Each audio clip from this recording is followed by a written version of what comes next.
Now, geopolitical tensions between Russia, Ukraine, Europe, fluctuating oil prices, increasing dollar, all this is also keeping markets on tenterhooks. As a result, many uncertain events take place during these times, or as our guest calls it, aberrations or financial surprises. What are these situations and how should you deal with them? To help us understand all of this, we have on board Santosh Navlani, CEO of ET Money.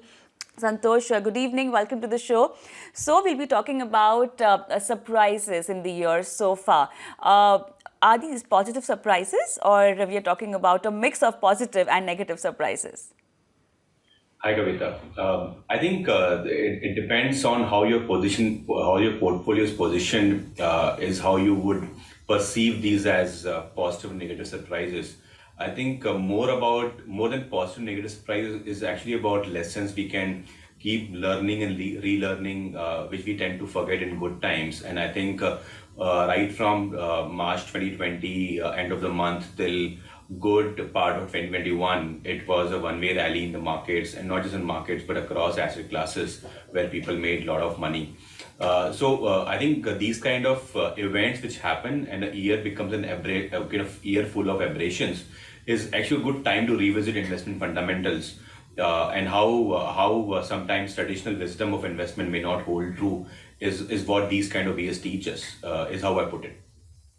Talking about surprises, are these surprises a new form of surprise you're talking about? Because talking about benchmark times in markets, 2008 and even now, how different are these surprises? And I can see you have a set of at least 5 to 6 surprises that financial investors should understand and, apply these surprises in their portfolio as per their strategies accordingly. So what are we talking about if I want to ask you the first surprise?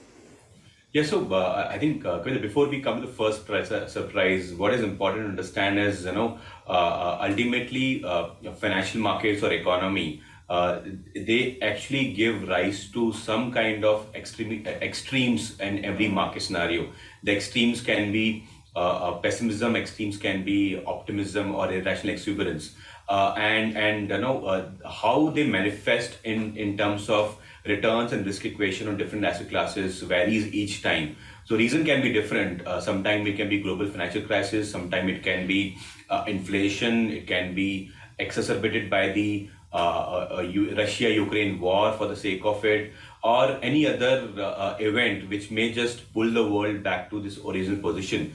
But all these things, it actually becomes an excuse to get the things where they belong to the fair prices, at least for that time period in that sense. So in 2008, what we saw was a rise of a gold rally in that sense, a beginning of gold rally in 2008, and it went on for 4 years. In fact, in 2008 and 2011, each of these 4 calendar years actually returned upwards of 20% on gold. In fact, 2011 had 30% return on gold. So gold fanatics had a great time. And in these same times, because world was so much in risk-off mode, State Bank of India was actually offering almost 10.5% fixed deposit on a 3-year FD, and government-backed PSUs were offering tax-free bonds of region of 8.5% interest rate. So what happens is something which was actually not doing or not being available to a lot of people suddenly start becoming available. You start questioning whether it is worth giving this kind of interest rates or assured returns or not. But this is what world teaches us. And I think we are just basically looking at what is different this time in 2022. And the first one which we see is actually having kind of debt funds in the portfolio actually seem to work well. And the first one is the debt funds which are actually on lower duration side are earning better returns than short-term debt funds. So if I can kind of specify it further, a liquid fund or an overnight fund or a money market fund has given almost upwards of 3.5% return in this calendar year so far, then a high or larger duration fund like short-term fund, dynamic bond funds, or for that matter, like corporate bond for or even medium-term bond fund. So what is happening is the lower the duration or investment horizon you have, the better the outcome is becoming for you as an investor, which doesn't happen typically. The larger duration that you have, that's where you will get rewarded in life. So one thing is the aspect of time horizon is completely off in 2022, where the closer you are to cash, the better you are earning your returns on. You mentioned debt funds. So, if I want to take this conversation towards the entire basket of fixed income instruments, and here I would want to talk about government bonds and government bonds and fixed deposit. Do you think that it's time for investors to now start looking at these investment instruments as well? What is the kind of surprise over here that we are talking about?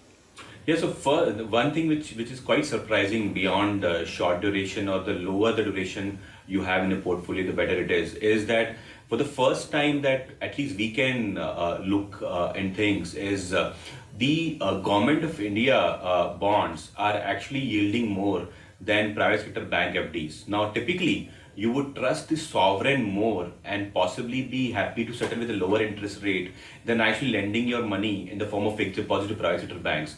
For the first time, we are seeing that a T-bill, a one-year T-bill is earning better than one-year FD. The one-year T-bill return is upwards of 6% right now. If you look at a GSEC of 10-year, it is yielding almost 7.4, 7.5% depending on the data you look at, compared to a State Bank of India FD for upwards of 2 to 3 years yielding only about 6.4, 6.5%. In fact, most private sector banks are in the region of 6.1% today. So private sector banks and State Bank of India FDs are actually yielding less than Government of India bonds, which is quite a big surprise. I don't think these kind of things happen very often in the marketplace. So if this is the reality, then bank FDs is not accessible to you or not rewarding for you beyond after the taxation impact you incur. And Government of India bonds is not easy to buy for retail investor today. What happens is you should go and look for opportunities in non-banking financial companies, FDs, or those kind of instruments. And on eating money, actually, we have available Bajaj Finance FDs, which actually give you upwards of 7.4% for years of 4 to 5 years. And it becomes far more reliable way to grow your money than getting caught into low yielding debt instruments. Even HDFC Limited or a couple of other NBFCs are yielding pretty good yield right now compared to bank FDs and Government of India bonds. So I think it's more about discovering where the alpha lies when the returns from equity markets are uncertain today. And which is why, as you rightly mentioned, it's a very nice time to look at corporate fixed deposits and how should one go about it. I think all the details one can get from the ET Money website. But then talking about liquid funds, if I want to compare this category with the rest of the investment instruments available in debt fund category, how have liquid funds fared, and is this the time to look at liquid funds? I mean, we usually recommend liquid funds or ultra short term, to build a corpus, to build a contingency fund and emergency corpus. But what about returns? Yeah, so I don't think, Savita, we should change our investment plans drastically based on what is happening in the marketplace. We keep talking about focusing on asset allocation and having an emergency fund.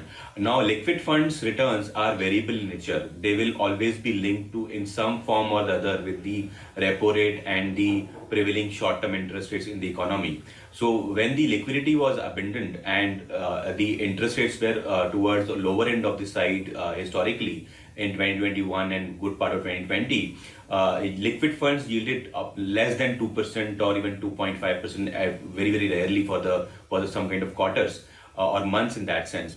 Right now, liquid funds are yielding more. So the proposition of liquid funds has remained same. It's a very good cash replacement for you, which has some amount of risk, but not if you stay invested for at least a few weeks or months. Very few occasions a liquid fund has not returned any kind of interest or return on that. So the proposition doesn't change just because markets have changed. We are thinking from perspective of what are surprising things happening in the marketplace today. So I would continue recommending the emergency funds. You should be actually considering having a liquid fund or overnight fund or money market fund kind of instrument for that, and of course have go towards short-term funds and medium-term funds or corporate bond funds for your long-term debt holdings.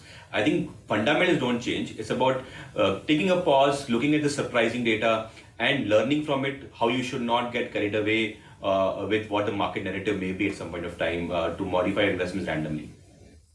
Okay, talking about the year 2022 and so far the kind of diversified portfolio investors usually have and the kind of questions also we get, a lot of them have international exposure. Now that part of the portfolio has not been performing. So what's the surprise over here and how long do we think the surprise is going to keep shocking the investors diversify towards the international market? Yeah, so if you look at how international funds have performed, it's not a bloodbath across the board. Of course, if you compare those returns with Indian markets, where Nifty has possibly not gone anywhere on a 1 year basis basis returns, or even YTD in that sense. Forget the rally for in the month of July, or recent rally in the month of October. The fact is, over 1 year, Nifty has not returned anything. So when you compare with Nifty, the international markets have been brutal. What basically stands out in this is Nasdaq, where Nasdaq has almost gone down by upwards of 32% in price terms, in US dollar terms, thanks to the rupee depreciation. The Nasdaq returns in rupee terms have possibly been minus 20% instead of minus 30%, because rupee depreciation has come into picture. But the fact is, people have been surprised that they actually invested in Nasdaq or Nasdaq oriented funds or tech oriented funds, given the bull run the stocks saw, or the certainty of earnings or strong business models that companies like Google, Facebook, Apple, or Microsoft for that matter had. All these stocks which people actually bought and also invested through Nasdaq, they've been largely down because of the interest rates starting to going up. So if you were a diversified investor in S&P 500 index fund, or for that matter a diversified international fund, your portfolio would not be as much red as it is. So the idea is, while international funds should be part of your portfolio, how to invest in international funds basically is a relearning happening in the marketplace today, given that most people invest in Nasdaq, whereas they should have been more diversified today. So that's a learning, in my opinion, that people should take and stay diversified. It is worth mentioning that Nasdaq, while it has given superlative returns over the last many years, the fact is Nasdaq is one of the index which actually is not given returns for over 15-year period, from March 2000 till July 2015, if I can recollect properly. There is a 15-year period of no return in Nasdaq, and I think it's a reminder to people that they should not just carried away by having a thematic fund in their portfolio, especially international. All right, so those time is almost up, but then I really want to understand that equity returns, if you talk about, have been really flat. Now, gold has not been performing as it should be in the current scenario. Looking at all of this, what's a surprise on the portfolio front? And if you talk about rebalancing, what should be the action taken by the investors right now? So, Kavita, at ET Money, we've always been, advisors who recommend to have a diversified portfolio of equity, debt, and gold in some form or other. In fact, we believe in more of dynamic asset allocation based investments than actually having static asset allocation. So there are two ways to do it. If I can recommend more of a general answer to this entire thing, having a 60-40 portfolio, 60 equity and 40 debt, possibly serves investor best as long as they keep rebalancing their portfolio at least once a year. But if you don't do that and you want to have a more dynamic approach to it, understand how gold behaves. Gold typically behaves in a nice way and starts giving good returns when there is a gloom and doom scenario in the marketplace. But 2022, except some period during February to April, the returns from gold have been very, very marginal, or practically nothing in this entire year. What is important to understand is gold has not performed because the safe haven this year is not gold, is dollar. Because of the increase in interest rates by Fed, dollar is becoming the safety currency of the world and not gold, and hence there is no return coming from gold. But doesn't mean that you should shun away the gold completely. It's about having diversified portfolio, having some kind of rule book, 5 to 10% allocation to gold, 20-30% allocation to debt, and rest being equity can see you good in long term.